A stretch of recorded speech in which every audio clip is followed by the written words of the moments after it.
This is a fireplace I built 2003, I believe. So 18 years ago. Same house as where I'm doing this one now. That was in the other room in there. So they put this addition on from basically this beam here over and put this kitchen on and back in 2003. So we put this fireplace in here, and these are I just wanted to show you these brick in the firebox, but these brick here are called restoration range, and these are just like those other brick that I was showing you that I tore out from the guts of the one I just tore down. They're a mimic of the old colonial. These are new brick, and they're like $5 a piece or something. They're, you know, handmade wood molded type brick. They vary. They're different lengths. They're different everything, different widths. They're all pretty close to what the original ones were. You know, they got little imperfections and marks all in them, and you can see like they got the all holes and stuff like that. So they're pretty neat brick.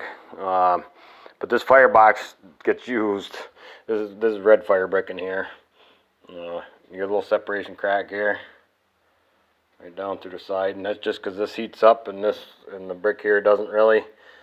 So that's, you know, that shouldn't really. I just put that mud in. It's basically just a gap filler. It's just for looks. That shouldn't. None of that stuff really should get mudded solid to your face.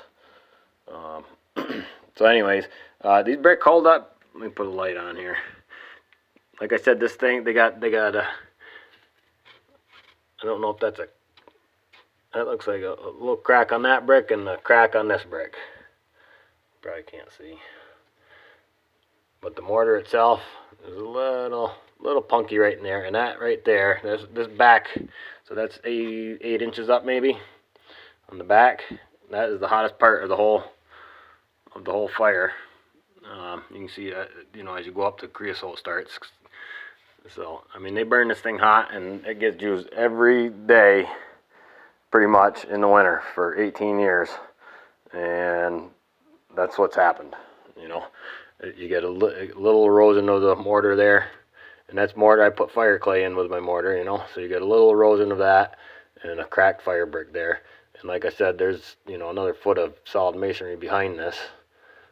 So that cracked fire brick, it should, you know, I'll probably pull it out at some point and put a new one in, and you know, everything's maintenance no matter what. You know, at some point you're gonna do something to it.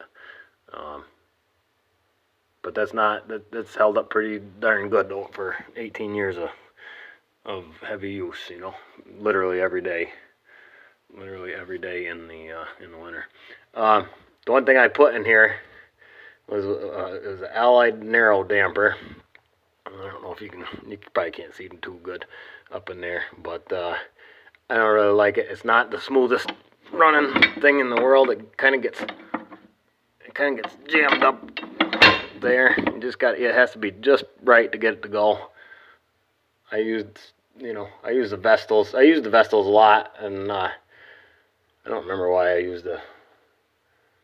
Oh, I remember why, because I was trying to keep everything. I used the Allied narrow damper on that because this firebox is only 1, 2, 3.